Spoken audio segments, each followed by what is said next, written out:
I was an Eisenhower baby.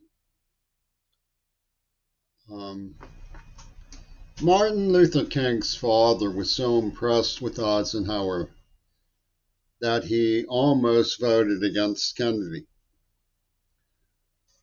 And it's important to realize that Eisenhower not only ended the Korean War and introduced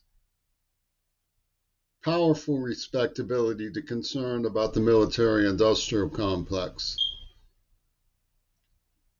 he was a fabled man of the 50s when America's commanding leadership of the Allied forces was carefully considered part of the free world.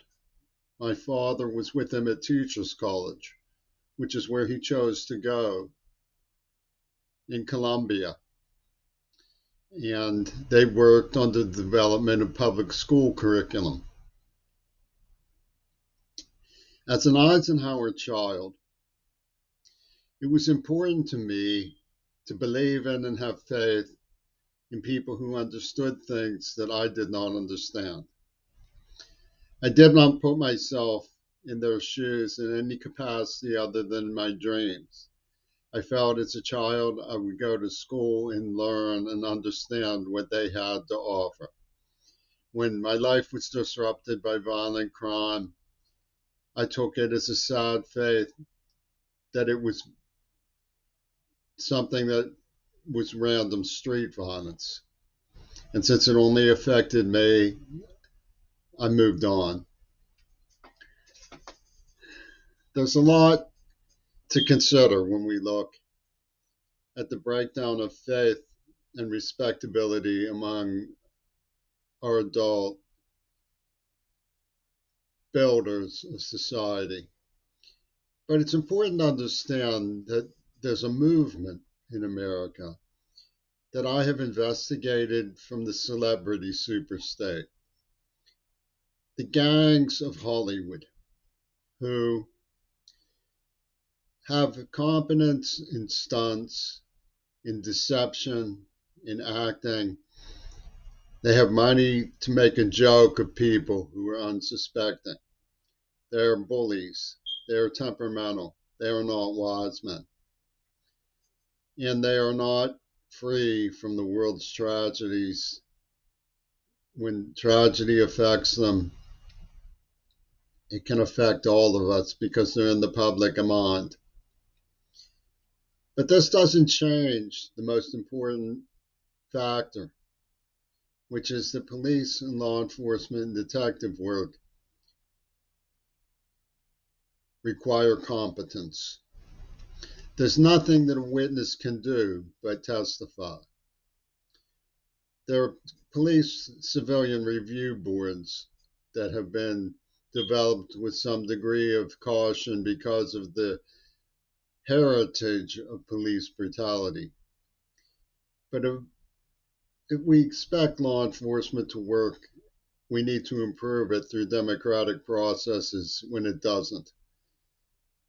Law enforcement requires competence, training, laboratories, and public review of evidence and information. There's nothing that can be done to change that central fact.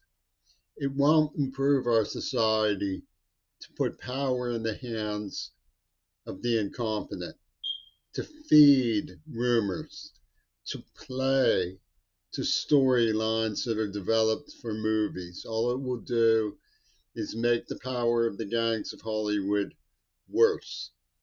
When they reopen a case because they feel that they have new evidence and it should be investigated, we can only stand back and let them investigate. We may be pleased, we may feel temperamental about it, we may be displeased. It doesn't really matter.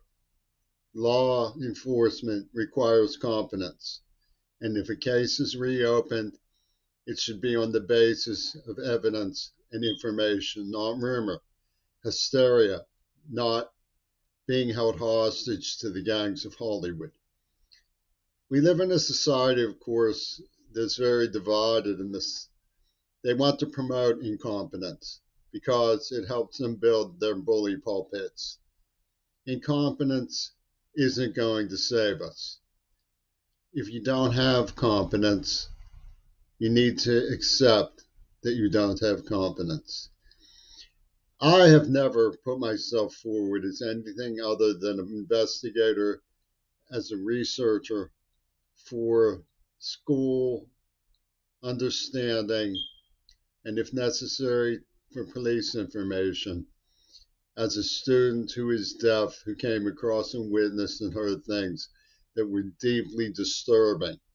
That's all.